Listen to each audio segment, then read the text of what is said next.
నమస్తే, నేను ఋషి. Welcome to point blank. ఇవాళ పాయింట్ బ్లాంక్ లో నాతో మాజీ మంత్రి, తెలుగుదేశం పార్టీ సీనియర్ నాయకులు మండ వెంకటేశ్వరరావు ఉన్నారు. వెంకటేశ్వరరావు గారు బాగున్నారా? ఎందుకు చాలా కాలం నుంచి టీవీలకు, మీడియాలకి అన్నిటికీ దూరంగా ఉన్నారు? యాక్టివ్ పాలిటిక్స్ కి దూరంగా ఉన్నాను కాబట్టి సహజంగా దాంతో పాటు దీనికి కూడా టీవీలకి దూరం. సో ఎందుకు వెంకటేశ్వరరావు గారు అంటే ఒక సీనియర్ నాయకులు మీరు, తెలుగుదేశం పార్టీలో మండ వెంకటేశ్వరరావు ఏంటి అనేది తెలుగుదేశం పార్టీకే కాకుండా ఇటు మిగతా అన్ని పార్టీలకు కూడా తెలిసిన విషయం. అంటే రాజకీయాలు మీరు ఎలా చేశారు, 2 టర్మ్స్ మంత్రిగా ఎలా చేశారు అనేది. కానీ హఠాత్తుగా రాజకీయ చిత్రం నుంచి పక్కగా తప్పుకోవడానికి కారణం ఏంటి?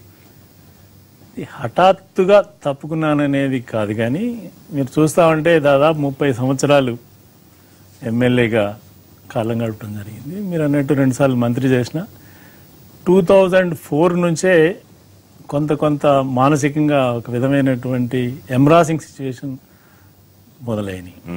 ఏంటంటే వ్యవస్థలో డబ్బులు ఖర్చు పెట్టడం, అది అంతవరకు మేము స్టార్ట్ అయినప్పుడు ఏదో లక్షల్లో నామినల్గా జరిగేది.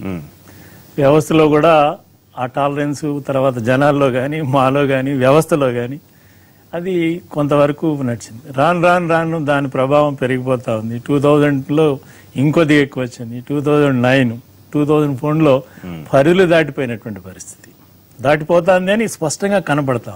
ఆఖరికి రాజకీయ నాయకులు మమ్మల్ని మేమే దుచ్చాల కాడికి తిట్టుకునే కాడికి వచ్చింది, దొంగల కాడికి ఇచ్చి దోపిడీ గురించి అసలు ఒక విధమైనటువంటి సఫకేటివ్నెస్ నాకు కలుగుతా వచ్చింది. ఓకే, దాన్ని తీసుకోలేకపోయారు. దాన్ని చేసుకుని సరే నా టాలరెన్స్ వ్యవస్థలో జరుగుతున్నాయి చూస్తా ఉంటే నా టాలరెన్స్ తగ్గిందేమో, మనం తట్టుకోలేమేమో అనే దాంతో నేను. మరి మీ నాయకులు అలాగే నడిపిస్తున్నారు పార్టీలని, మీ సహచరులు అలాగే ఉన్నారు, ఇవాళ వేరే పార్టీల్లో మంత్రులుగా ఉన్నారు. బట్ మీ ఒక్కళ్ళ దగ్గరికి వచ్చేటప్పటికి ఎక్కడ ఆ మార్పు అంతలా, దాని ఎందుకు అంత మీరు పర్సనల్ గా తీసుకున్నారు?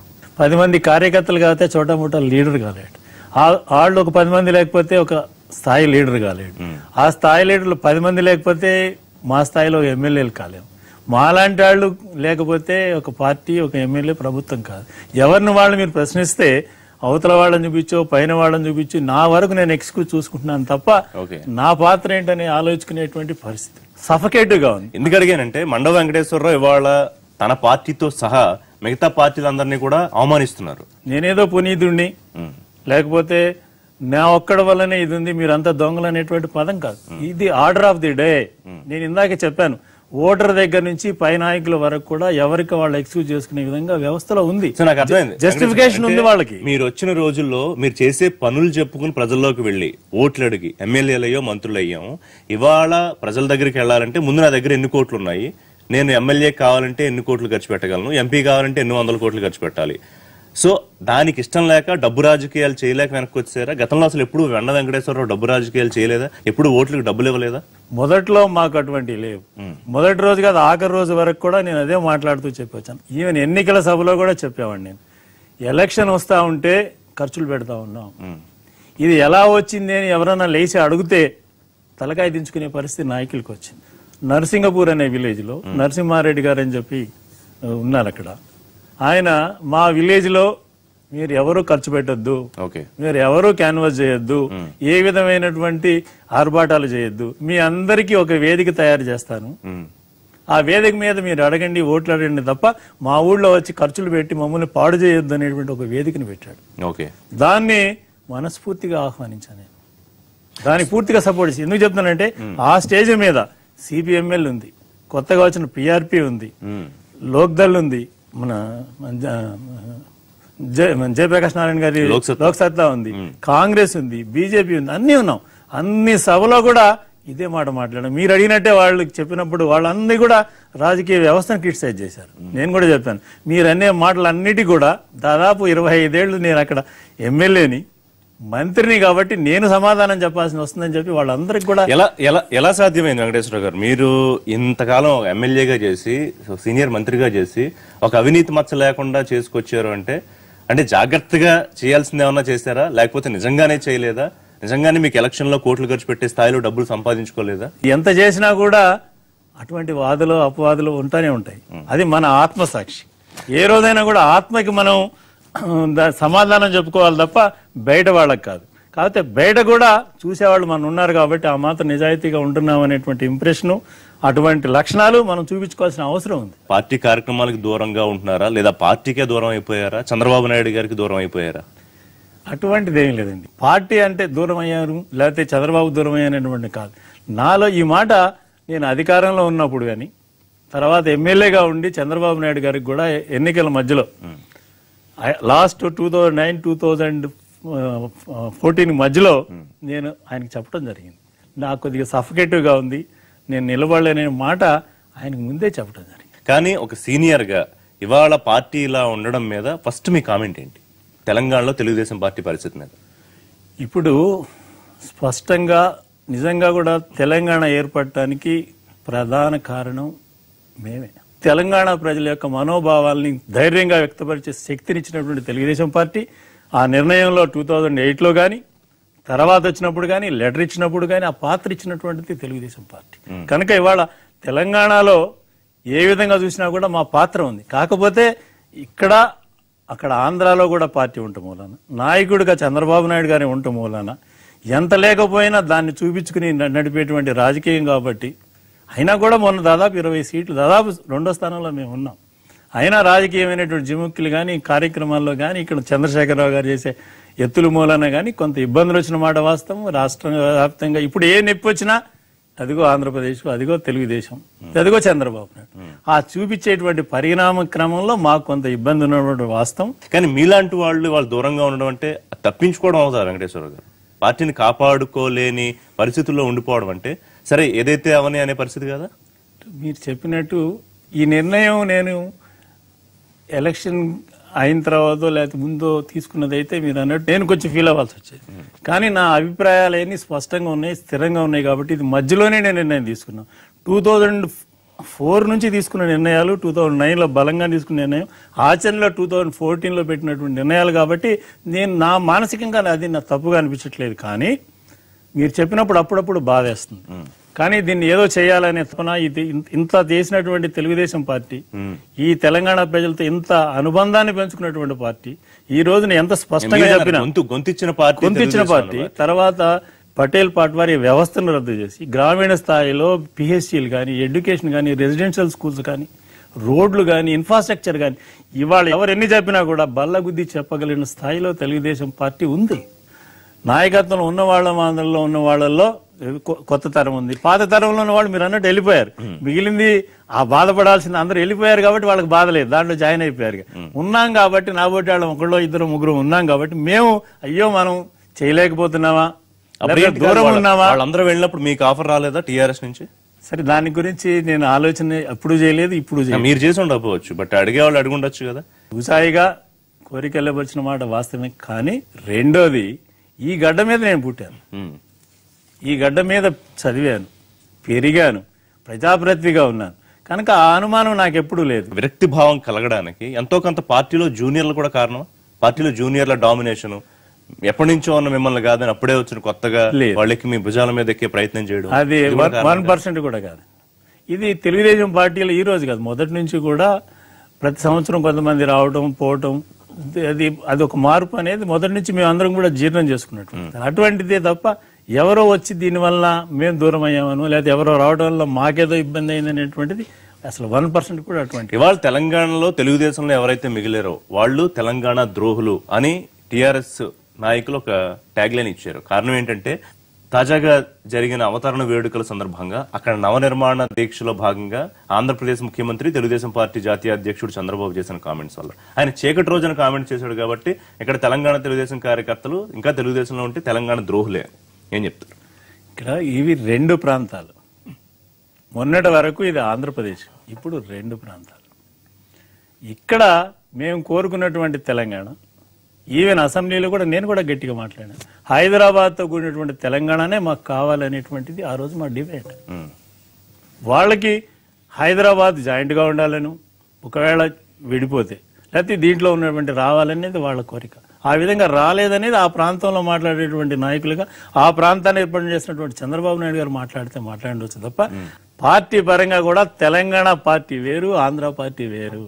అక్కడ అధ్యక్షుడు వేరున్నాడు, ఇక్కడ తెలంగాణ అధ్యక్షుడు వేరున్నాడు. జాతీయ అధ్యక్షుడు ఆయనే కదా మొత్తం. అవునండి. ఇప్పుడు కాంగ్రెస్ పార్టీ ఏం చేస్తుంది? రాష్ట్రాలు ఉన్నప్పుడు వాళ్ళ అభిప్రాయాలు మంచి చెడ్డ వేరుంటాయి. ఆ విధంగా తీసుకోవాల్సిందే తప్ప చంద్రబాబు నాయుడు గారు తెలంగాణకు వ్యతిరేకత కాదు నిన్న కూడా చెప్పాడు. నేనేమి తెలంగాణ వ్యతిరేకం కాదు, మాకు జరిగిన అన్యాయం. సరే ఆయన చెప్పారు కానీ వీళ్ళు విషం కక్కుతూనే ఉన్నారు, అప్పుడు అడ్డుకునే ప్రయత్నం చేశారని చెప్పారు.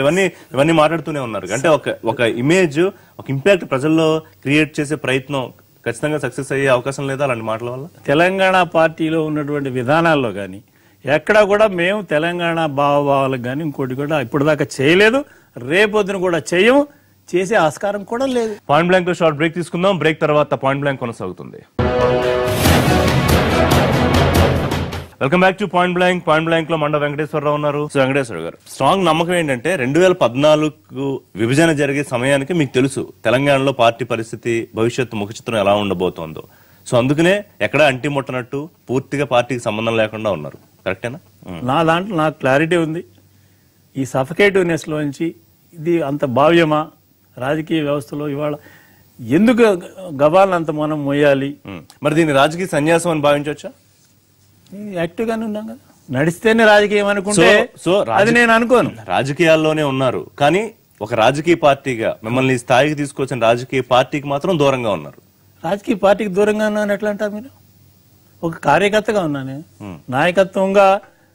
మీది కార్యకర్త స్థాయి మనం ఊహించేదాన్ని బట్టి, మనం ఉండేదాన్ని బట్టి. నా పాయింట్ ఏంటంటే పార్టీ కష్టాల్లో ఉన్నప్పుడు మీ స్థాయి నాయకులు చొరవ చూపించి, కాదు పార్టీ నడవాల్సిన పద్ధతో, పార్టీ ఉండాల్సిన పద్ధతో ఇది కాదు, రండి, ఎవరు మిగిలితే వాళ్ళే సీనియర్లు, వాళ్ళనే కూర్చోబెట్టి ఇదిగో ఇది పార్టీ లైను, ఇది అధ్యక్షుడితో మాట్లాడదాం, ఇది ముందుకు తీసుకెళ్లే విధానం అనే ప్రయత్నం మీరు ఎందుకు చేయలేకపోతున్నారని నా ప్రశ్న. ఈ మాటకి నేను కూడా మదనపడ్డ సందర్భాలు చాలా ఉన్నాయి. అప్పుడు చాలా చిన్నవాడిని, ఆయన టాలెస్ట్ పర్సనాలిటీ, మాట్లాడినటువంటి వ్యక్తిని. తర్వాత లక్ష్మీభారతి గారి ఇష్యూ వచ్చినప్పుడు కూడా ఎన్టీ రామారావు గారితో డైరెక్ట్ గా నేను మాట్లాడిన సందర్భాలు చాలా ఇష్యూస్ లో నేను మాట్లాడినాను. చంద్రబాబు నాయుడు గారు కూడా సలహాలు ఇచ్చినటువంటి సందర్భాలు ఉన్నాయి. కానీ ఆ 10 ఏళ్లలో కూడా నా స్థాయిలో నాకు వచ్చినంత వరకు మంచి చెడ్డలు ఎప్పుడు కూడా విడమర్చి చెప్పినటువంటి వ్యక్తిని నేను. ఈవెన్ అప్పుడు కానీ తర్వాత డివిజన్ అప్పుడు కానీ ఎప్పుడైనా కూడా విషయం పార్టీకి చెప్పకుండా ఎప్పుడూ నేను లేను. కానీ మనం ఈ వ్యవస్థలో మన వాయిస్ కూడా ప్రివేల్ అవ్వాలి అని కోరుకోవడం కరెక్ట్ కాదు. మన వాయిస్ చెప్పడం మన ధర్మం.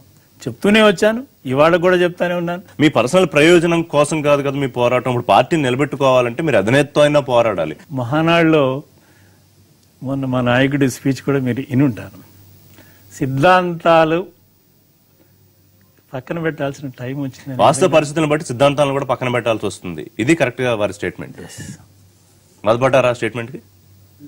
ఇక నేను అంతకన్నా చాలా మంది ఆశ్చర్యపోయారు చంద్రబాబు నాయుడు గారు ఆ మాట చెప్తే. కాదు అంతకన్నా నేను ఎక్కువ మాట్లాడలే. అది కృష్ణుడు పాత్ర వహించినప్పుడు ఇది తప్పదు అని నమ్మినటువంటి దానికి ఆయన వెళ్ళిపోయాడు. నిజంగా ఆయన నమ్మకపోతే ఆయన కూడా అక్కడ కూర్చోలేడేమో. 2004 వరకు ఉన్నటువంటి చంద్రబాబు నాయుడు గారిని మేము దగ్గరగా చూసాం. ఆ రాజకీయం చూసిన తర్వాత ఆ 10 సంవత్సరాల్లో ఆయన పడ్డటువంటి ఇబ్బందులు కానీ, లేకపోతే ఆయన వచ్చినటువంటి సంఘర్షణ కానీ కొంత మార్పు తప్పదేమో. ఈ వ్యవస్థలో తట్టుకోవాలంటే కొన్నన్నా మనం చెయ్యక తప్పదేమో అనే అభిప్రాయానికి ఆయన వచ్చినట్టు చంద్రబాబు నాయుడు గారు ఇవాళ ఒక కంప్లీట్లీ చేంజ్డ్ పొలిటీషియన్. కనీసం ఏంటంటే అటువంటి వాడి చేతుల్లోకి రాజ్యం పోకుండా ఉండాలి అంటే ఆయన ఉండాలి. ఆయన ఉండాలంటే ఈ చేయక తప్పదు అనే అభిప్రాయంలో ఆయన ఉన్నాడు. అది వాస్తవమేనేమో అని అనిపిస్తుంది. లేకపోతే ఎవరి చేతిలో పోతుంది? పార్టీ యాటిట్యూడ్ కానీ నాయకుడి యాటిట్యూడ్. చంద్రబాబు వస్తే ఇది జరుగుతుందని ఎట్లా అనుకున్నాం? జగన్ వస్తే ఇది జరుగుతుందని అనుకుంటాం కదా. ఇక్కడ చాలా ఖచ్చితమైన డిఫరెన్షియేషన్ ఉంది. ఆయన ఆ గడ్డ మీద నుంచి మాట్లాడుతున్నాడు, ఆ రాష్ట్ర యాంగిల్లో మాట్లాడుతున్నాడు. ఆ సందర్భంలోనే విమానాల మీద తెచ్చారు, లేకపోతే యుద్ధ విమానాల మీద తెచ్చారు, అర్ధరాత్రి ఇక్కడ తెచ్చాడు అనే యాంగిల్లో ఆయన మాట్లాడాడు. తెలంగాణ వచ్చినప్పుడు నేను తెలంగాణ విషయంలో నేను ఎప్పుడు వ్యతిరేకం చేయలేదు ఆయన కూడా. చంద్రబాబు నాయుడు తెలంగాణకు అనుకూలంగా స్పష్టంగా పలికిన మేము అదే 2009లో 85% మేము గెలిచాము, 20% గెలిచింది టిఆర్ఎస్. అటువంటి వాళ్ళం కొంత మేము సఫర్ అయిన మాట వాస్తవం. విభజన అవుతుందని అనుకోకపోవడం వల్ల, విభజన అనివార్యం అవుతుందని ఊహించకపోవడం వల్ల, తెలంగాణకు నాయకత్వాన్ని తయారు చేయకపోవడం వల్ల ఇవాళ పరిస్థితి వచ్చింది అనుకోవచ్చు. తెలంగాణ అది రాష్ట్రంలో తెలంగాణ నాయకత్వం బలంగా ఉంది, అందులో అనుమానం ఏం లేదు. కానీ ఈ బలమైన నాయకత్వం బలమైన నాయకత్వం అంతా టిఆర్ఎస్ లో చేరిపోయింది. అందుకని ఈ శూన్యత వచ్చింది. యువతరం ఇప్పుడిప్పుడే వస్తున్నాళ్ళు ఉన్నారు. సహజంగా వాళ్ళు చేరిపోయారు, బలంగా ఉన్న మీలాంటి వాళ్ళు దూరం అయిపోయారు. చాలా తక్కువ ఉన్నారు కదా, ఇటు దూరంగా ఉన్నాడు.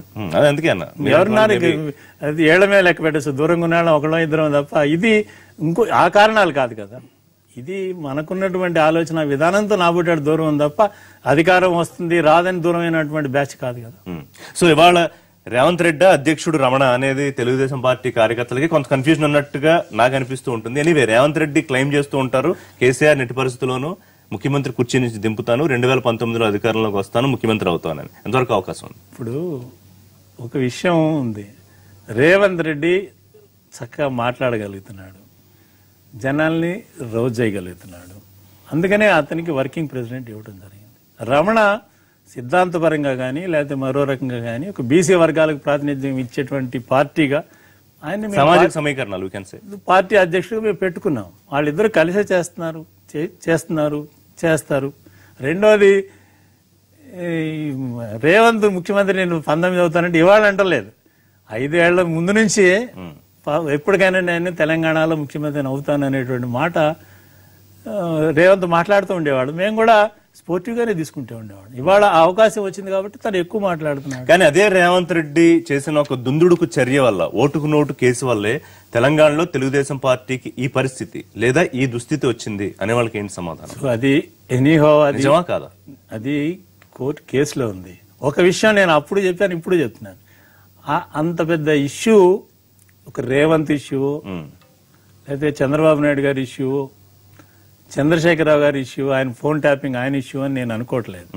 ఇవాళ ప్రజాస్వామ్యంలో చిన్న ఓటర్ దగ్గర నుంచి, మామూలు ఓటర్ దగ్గర నుంచి, ఎడ్యుకేటెడ్ ఉన్న ఎమ్మెల్సీల దగ్గర నుంచి, రాజ్యసభల దగ్గర నుంచి పెద్ద పెద్ద వాటికి కూడా ఈ డబ్బుల ట్రాన్సాక్షన్ అనేది ఒక విషంగా పాతుకుపోయినటువంటి ఒక చీడ లక్షణం. అది ఈ వ్యవస్థలో ఉన్నటువంటి లోటుపాట్లు తలుచుకుంటే బాధ వేస్తూ ఉంటుంది. లేదా ఎన్నాళ్ళు అలక వ్యవస్థ మీద లేకపోతే ఎవరి మీద అది కాదు, వెనకడికి ఏదో ఉంది, అలిగి చెరువు నీళ్లు దాక్కుండా వెళ్ళిపోయాడు అని.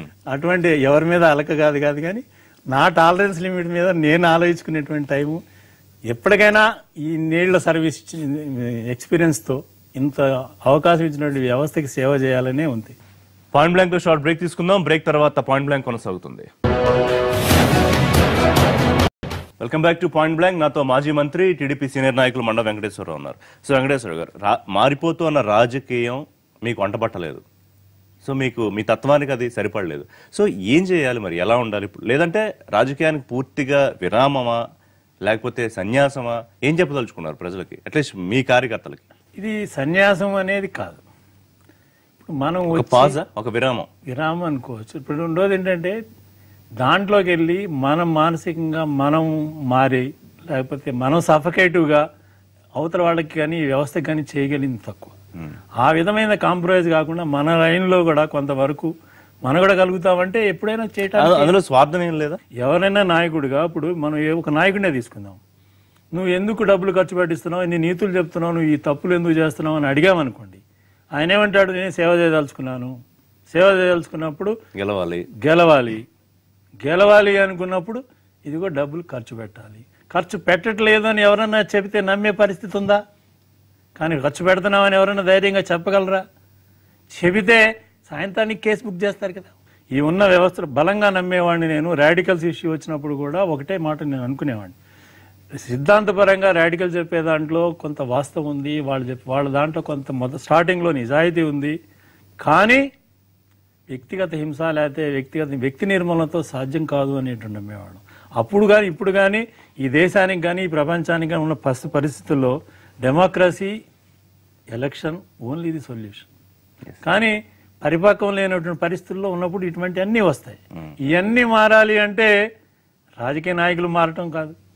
రాజకీయ నాయకులు మారితే జనాలు మారుతారు, లేకపోతే యథా ప్రజా తదా పాలకులను పాలకులు అయితే ప్రజలనే చెప్పుకోవడానికి బాగుంటాయి. కానీ ఈ రోజున ప్రజల్లో కొంత మేలుకొనాల్సిన అవసరం ఉంది. అన్నిట్లో ఒక విధమైన మార్పు రావాలి. ఈ మార్పు రావాలంటే ప్రజల్లో ఉన్నటువంటి చైతన్యం ఏదన్నా బయటకు వచ్చి, అది రావాలి అంటే ఇంకా సఫర్ అవ్వాల్సిందే, ఇంకా ఈ డబ్బులు ఖర్చులు ఎక్కువ అవ్వాల్సిందే, ఇది పెరిగి ఎరగాల్సిందే.